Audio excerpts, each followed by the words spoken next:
Hi and welcome to my channel. In today's video we're going to be talking about stalls. I'm going to give you top 5 reasons that your car most likely will stall eventually.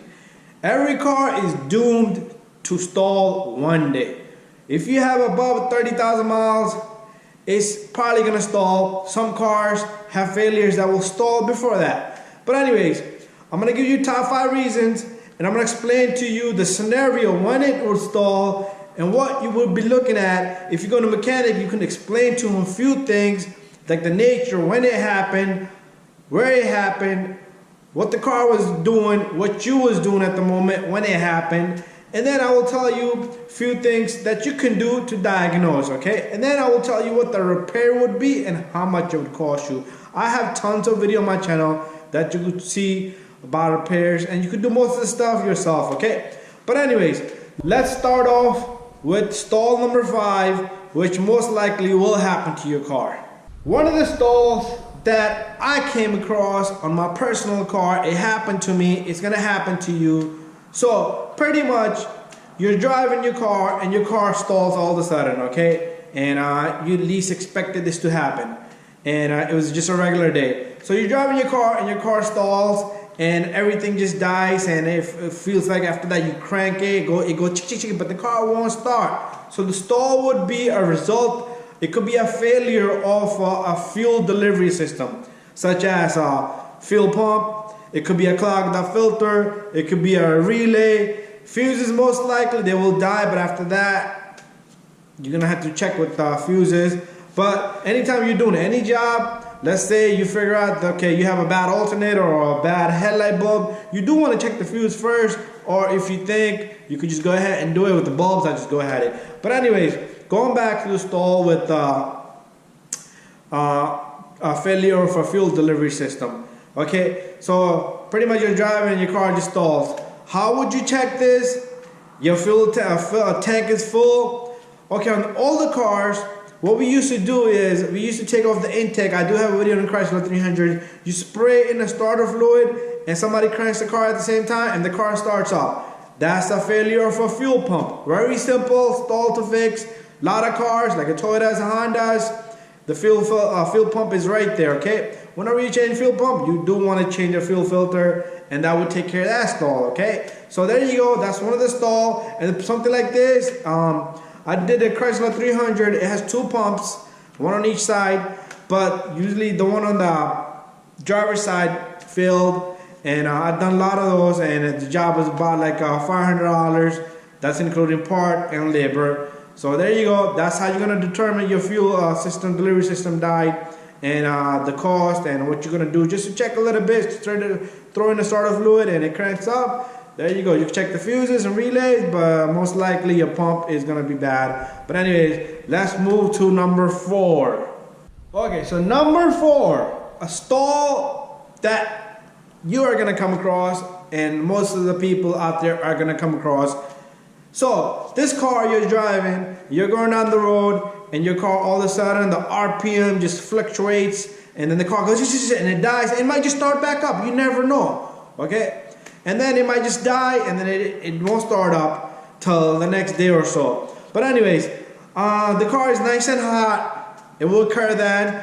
It could be, and the check engine light pops up, and if you pull out a code, it says crank sensor. Okay, that's very common failure. And the crank sensor, I have one back over here. I changed it on one of the cars. Here's the crank sensor. That's what it will look like. This is like a $50, $60 piece if you go to dealer, and it might be a little bit more. And probably $10 to $20 more, or maybe you could get the better one for like 70, 80 bucks. But something like this has 1 bolt, and it has a connector. This was off a Jeep, I believe. But anyway, something like this, $50 piece. How you gonna determine it's the crank sensor? 1, you're gonna scan it. 2, you're gonna look for the RPM. A lot of time I put a scan tool, and if there's no RPM is coming, pretty much this is what is controlling the timing. Not controlling, but it's pretty much is like the eye of the computer. Computer knows where the engine is sitting, where to give the spark, and where everything is at pretty much. If this fails, the whole engine is timing belt and everything doesn't have no use, okay? Anyways, something like this job on a Honda is like $120 labor. Maybe they're gonna charge you diagnostic $90, which I think you can do yourself and do yourself $80. So that's another one of the stalls that can cause a stall. Okay, so we're gonna move out of this stall and we're gonna go to another stall. That'd be number 3. Okay, so stall number 3. Okay, we moved from 4 to 3. Stall number 3, believe it or not, okay, stall number 3 can occur if you have bad spark plugs, and it's not rare with spark plugs, but your engine can stall. I had a car one time, the guy was driving down, and then all of a sudden the car just stalled immediately, and it never started back up. I scanned the car. This was a tough one. I should have made this one on like number 1. But anyway, the top one. But anyway, the top one is coming. Top one is very common. And that one is gonna definitely happen to your car, and you should look out for that. And I'm gonna tell you, it's very simple. It's a $10 job. Anyways, so spark plugs with this guy, car stalled, he come to me. I scanned the car. It has spark, it has fuel, because those are the things I would check. Compression is there, so everything is there. We check the timing, everything is just perfect, but we could not figure out what the heck is going on with this car. And a lot of times I don't be like, when the car comes in, tune up. I don't be like, oh, the car don't start, start it. Okay, you gotta first diagnose the car. A lot of times you see me do a video, but you did not see the part where I diagnosed, where I spent 20 minutes extra just to check the power at the starter motor, if the starter motor was bad. I had a customer come to me, they had changed the starter, okay, my car didn't start. The guy down the road changed my starter. Why did he change the starter when he knows the car is cranking? But anyways, back to the stall. The stall was very rare and very hard for me to figure out, but the problem was very simple. He never, ever did the tune-up on his car. Never, okay? So meaning he never changed the spark plugs. It was like a Corolla Geo, not a Corolla, it was a Geo Prism. It was one of the older cars. I did this job about like 5 to 6 years back. But anyway, change your spark plugs, guys. Very simple, okay? You don't want to be caught up in a job where I can't even tell you what the stall is and what it can be when the spark plugs should have had been changed on that car several times, because it was an old car, okay? And it's most likely it's very rare, okay? We just took a shot at it and the car started up, okay?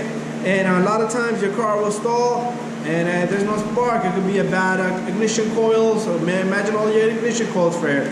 But there are other reasons why, like sensors like map sensor, all these other sensors that can cause your car to stall, okay?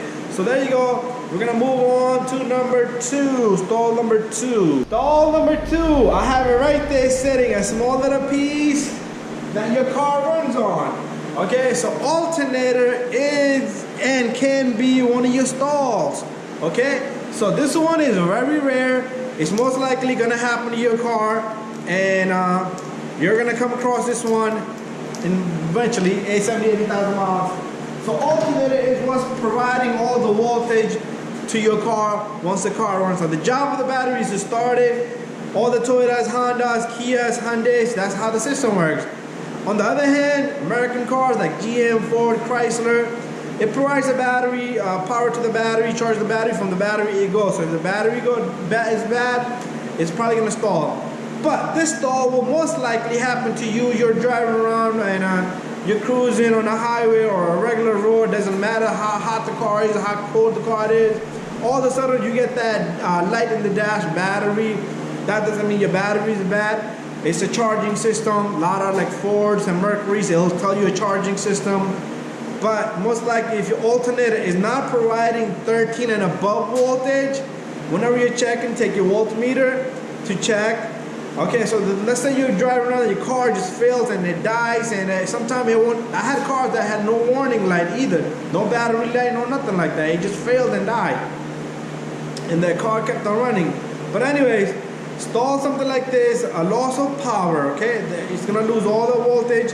And then after that, once you try to turn the key, one little key thing you wanna check. Before the stall happens, your lights might start to dim out, everything might start to act up, your headlights might act up, your windows might not go up and down, your dash lights might dim down a little bit. But anyway, after the stalls happen, you turn the key, and all you hear, click, click, click, click, click, like a relay lights flashing, but the car is not cranking. You put the window up, it barely goes up, or it barely goes down, and you put your headlights on or wipers, they're barely moving, that's an indication you lost power, your battery died, maybe you drove 10 blocks, 5 blocks on the battery, and once the battery ran out of juice, your car completely stalled. So those are the signs, and those are the things that you're gonna notice when this stalls happen. So how would you check this? How would I would diagnose it, and what you should do? Jump start the car. If the car starts up beautiful, or replace the battery if the car starts up beautiful, but once that juice runs out of the battery, it's gonna stall again. Let's say you did not change the battery. You put a jumper box on, jumper cables, you start up the car. As soon as you remove those jumper cables or the jumper box, and the car just dies, you have a bad alternator. You do need to check your fuse. Okay, I'm gonna warn you guys. I came across one guy who was doing some lighting work in his tail light, and he blew the alternator fuse. It was okay, that's the end now. Okay, so how much a job like this will cost you? This came off a Ford, it came off a Mercury Mountaineer 2005, $140 alternator here. This is the generator, okay? This is what provides power to your car. And the labor for that car was only like $90. Some cars it can run you more, but worst come to worst, you should not be paying more than 450 bucks on any car, all car. Some cars, the alternators are very expensive, okay? Then it can run up to 700 bucks. But if you have a Honda Accord 2003 to 2021, well, the newer 2013 above is a little bit more, but below that, you're looking at about like $390 part and labor aftermarket alternator. Okay, so there you go. You have the stall number 2, the top, the number 1 stall. This has happened to me. This has probably happened to you already. It is gonna happen to you within the next 30,000 miles. If you have a Toyota, most likely it's gonna happen. Stall number 1. You can fix this stall with a $10, what do I want to call it? $10 product, okay? So pretty much, let's talk about the stall. I'm gonna tell you what the stall is. You're driving your car, you stop at the red light, your RPM needle goes down, and you start to feel vibration in the engine, but the engine doesn't die. It doesn't stall. You keep going. Next, you come across a stop sign. You take your foot off the gas pedal, you press the brake pedal, you stop at the stop sign, and your car just dies. You crank the car, that stall just happened. So you crank up your car and you keep going.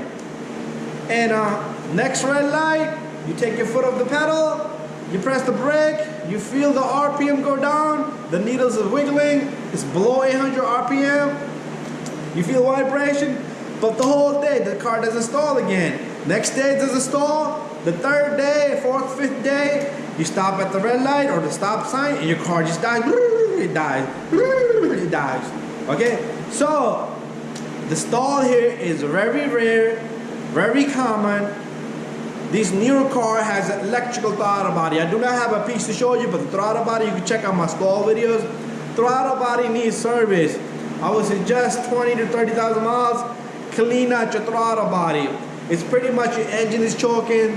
Older model cars had an IAC called intake air control motor or solenoid or valve they want to call it. We have a throttle body now. All that stuff is eliminated. It's gone.